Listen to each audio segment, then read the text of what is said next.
which is that there is an industry-wide communication, and there is collusion about the approach to take on certain subjects, what to cover, what not to cover. There is pressure from senior journalists exerted on other journalists to think a particular way and to censor discussion. That goes to quite a serious question of journalistic ethics. And I think now that we're starting to have evidence to prove what a lot of people have for a long time simply suspected, I think you'll start to see a lot more interest from other outlets and a lot more interest from outside the gaming community, because this has now become quite a serious question of press ethics with evidence behind it. And now I think anybody who previously said that Gamergate was primarily conspiracy theorizing will have to eat their words. Right.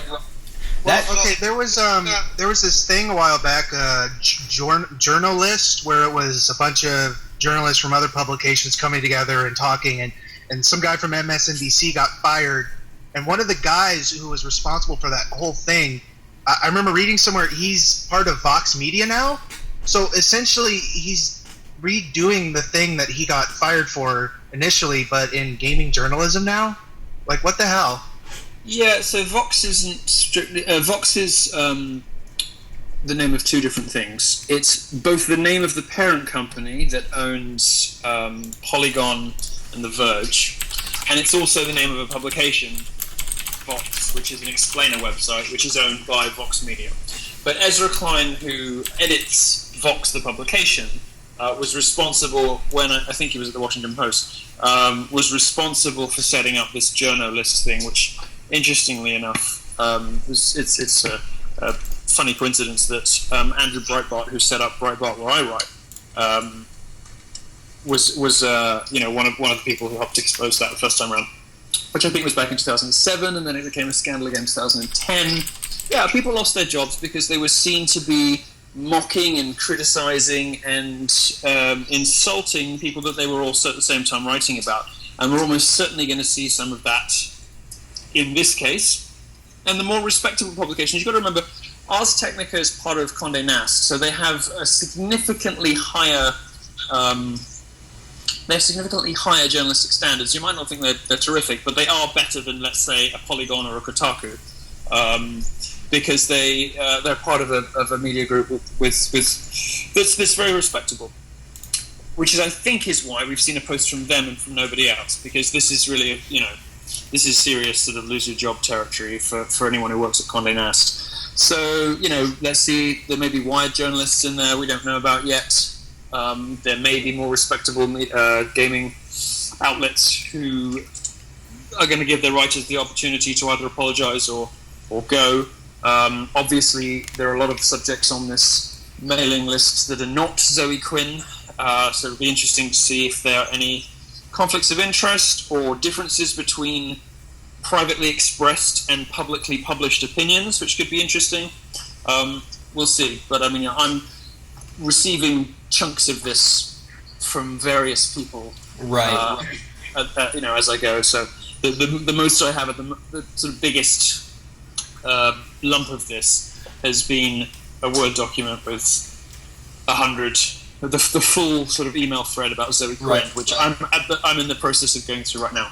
Now, I want to ask you, because it seems that no matter how far away we try to say that Zoe Quinn is not involved in this anymore, that it's bigger than her, it just keeps turning around and it keeps coming back to her. I mean, at what point do you wonder where does she stand in all of this, to the point where everybody kind of just... It seemed, and like from what your article implied, it seemed that everybody... kind of, whatever she says, they kind of try to work around, or whatever topic it goes on. It's just mind-boggling that this one person in the indie scene has this much collusion or power to kind of dictate the media, or at least in the gaming journalism aspect, just to say this. And every time we try to deter from her, it comes right back around. And it's just so crazy. And I mean, to you, is this I don't know, is this normal? I mean, what is your opinion on why this keeps coming back to her, no matter how far we try to get away from her into more of the industry and what's going on? Yeah, I've got two thoughts on that. One is that it's obvious that we're going to keep coming back to her because not only was she the flashpoint for all of this, but she's a really good example of everything that's wrong with a lot of gaming journalism today. So everything the new that is uncovered is understood, sort of refracted through the lens of Zoe Quinn. Now, I understand why that might be the case, and it's fairly obvious why that's going to continue to happen. But the second thing is to say that what you as gamers have to understand, and I know that all you really want is just to get back to playing games and not be bothered by nonsensical and ridiculous allegations from extremist far-left feminists, and you don't want to be bothered by having to think about the corruption of your journalists. But the reality is that ship has sailed. The horse has bolted, and you are now in the sort of culture war that other industries have previously experienced. So you don't have the option of turning a blind eye to this, because if you disregard the fact that these people have descended on your industry and are determined to, ruin the fun for everybody, you're going to find that they become the only voices that are listened to. What I've been impressed by, what I've been struck by, is just how much polite but firm pushback there's been from the gaming industry, from regular gamers. Which hasn't happened in other industries, actually. Technology is, sort of startup technology, is completely obsessed with this absurd women in tech idea, which is pushed by a lot of the same people that you're dealing with. This sort of furious, insatiable, sociopathic drive to get, quotas on startup boards and all that kind of stuff, in defiance of the fact that men are sometimes better at some kinds of jobs, and that's probably all right. I think that the important thing for you all to realize is that you are part of a culture war that is much larger than you, and it's simply that it has only just found the gaming industry. And you, if I were to give you any advice, it's don't try to pretend that it doesn't exist. Don't try to run away from it and just concentrate on playing games and think it's going to go away. It's not going to go away. These people are out for you. They want to destroy. They want to to destroy something that you love to impress their own political and social agenda on it, and you should resist that. And to those people who say, well, this right-wing guy from Breitbart is just sort of leaping on the subject because he's got a pre-existing agenda against social justice warriors. Absolutely correct. I absolutely do. I've seen them do this before. I hate it. It makes me sick to my stomach watching them trample on good people. And I happened to get a message to take a look at this Gamergate thing a few weeks ago, and I saw it happening again. And those people who say, well, this guy's got his own agenda, I absolutely do, because I don't want to see happen to you what I've seen happen to other people. Right, and it's true. I mean, you can look at topics of like politics. I mean, there's politicians and there's right-wing conservatives who stepped in and said, this is the same stuff that's happened in politics, and it's really messed up. And you can look at stuff like Occupy Wall Street or what is it, education right now, academia, especially with how that's going right now. And just there's so much stuff that has been, what you essentially said, co-opted, and just this has been pushed on, and now gaming is just starting to see that. We're watching it happen and unfold in front of us, and the fact that gamers or the fan base or the base that follows it are giving pushback, but the right kind of pushback. They're not showing these people that we're so evil or cruel or misogynistic or these other buzzwords or terms that they use to throw at us. We're showing the opposite. We're supporting people like the fine young capitalists who were shut down by people like Zoe Quinn and stuff like that, and we're showing that we do care about the industry and we just want it to be proper and correct and not so corrupt and not so ran and no background agendas, nothing pushed on us, and we don't want to hear how bad we are. We want to hear about, like you said, video games and proper journalism and proper media and healthy stuff, and it makes sense. It just makes sense when you think about it, and it's just crazy and mind-boggling that it's still allowed, and that, like you said, it seems like the more and more stuff comes out, it's eventually going to have to implode on it because they've tried everything to suppress it, and it doesn't work. And I'm sure that you've gotten your own fair share of hate mail from these kind of people, and I'm sure that you have just shrugged it off and continue doing what you do best. And we thank you for that. That's definitely, you're fighting the good fight, man. And you're here for us, and we're here for you.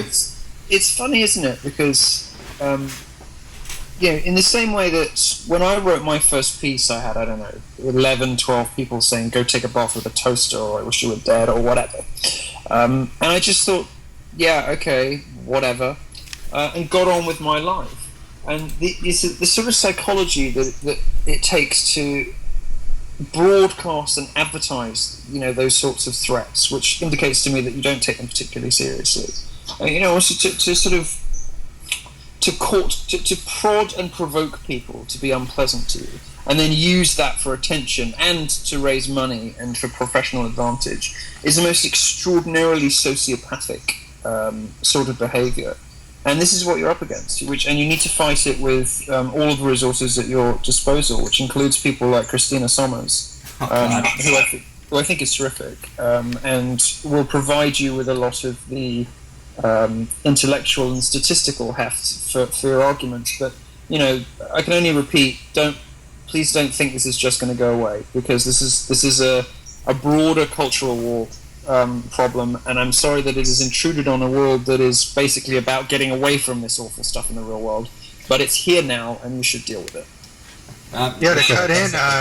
To cut in, like, this has been going on for years in games, and whenever people try to bring it up or talk about it, the response is always, well, just ignore it and it'll go away. But you're absolutely right. We've been ignoring it for a while and hoping it'll go away, and it hasn't. And these people have made it abundantly clear they're not here for any kind of discussion.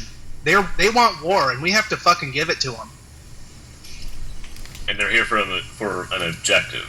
They're not here for whatever bullshit they're trying to spew. They're here for a ulterior motive, and I think they've made that pretty damn clear. I think you all have to really understand, though, is that we're not the ones that started calling this a culture war. I mean, to be honest with you, Anita Sarkeesian started this whole idea. I mean, I don't mean to point fingers, but she posted it on her Twitter itself, and you can go look at it yourself, but she's the one that called for a culture war and down with the gamers and stuff like that. And I mean, it just goes further and further down the rabbit's hole as it is. And I mean, it's just so mind-boggling in general that it's just so, this is appropriate. That's the only thing that I really wish people emphasize, just like Milo said, that it's not going to go away.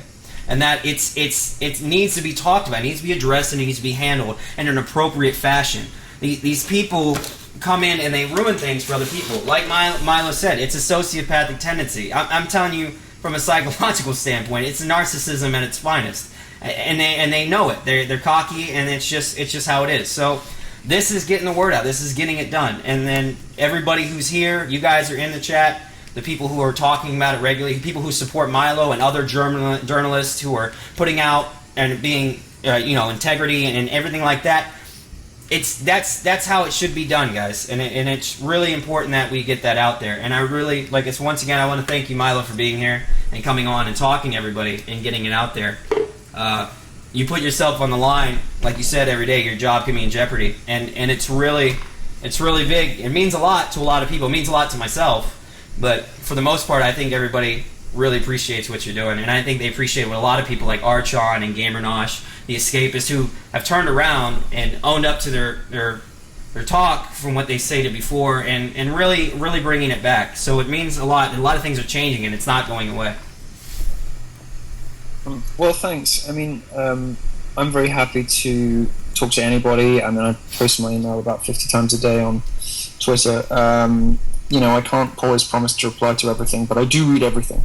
I do read everything that comes in. And I'm very happy to hear from anyone if they think they've got interesting facts I might want to know, documents that they'd like to share, conspiracy theories they want to float. I'll read it. I might laugh at you, but I'll read it. Whatever you want to send me, feel free to. If it gets to an unmanageable kind of volume, then I'll let you know. But I'm very happy to engage with this industry because, contrary to what we're told by the Sarkeesians and Quins of the world, I've experienced some of the sort of nicest, most helpful, friendliest, and most courteous people in my professional career, getting involved in the gaming community. Now, I know it's easy to be nice to somebody who's publishing articles that support your point of view, and it's easy to be nice to somebody that is helping you out. But I have to say, you guys have been incredibly welcoming, forgiving of some of the rude things I've said in the past, which I'm sorry, which I know that some of you know about, and I'm really enjoying this actually, and I'm enjoying getting involved in it. So continue to send me things, continue to send suggestions, thoughts, theories, facts, documents, links. I'm reading everything that you're sending, and as and when stuff checks out, as in the case of the mailing list, I will write it up. Awesome. If anybody needs to contact Milo, if you guys have anything you want to talk to him about, like you said, you can go to his Twitter. You can contact him on his Twitter. If you want to put it out there, you can, Milo. And if you have any information for Milo, please get it to this guy. He's the guy who's going to help you guys out, help everybody out, and he's here for you. And he's saying it. He's not going to go away. He's going to be here. So definitely, really appreciate it, Milo, for coming on and talking with everybody. And thanks so much. Thanks very much. I'm actually going to head off because I unfortunately have supper plans, although I would love to have stayed longer. No problem, man. I appreciate you being here. Thank you very much. We'll hopefully keep in touch, man. One in the past, so I'll listen to you guys' conversation for another 45 minutes or so. All right. Thanks so much for having me, and you take care. All right. Thanks, Milo. All right. Thank you. Take care. Thank you. Would you be interested in having a writer from goodgamers.us on? Yeah, I actually am. I was talking to him, but I got so caught up in the discussion with Milo, I didn't. Yeah, really, of course. I added him, and I haven't responded to him. I'm sorry. It's a woman.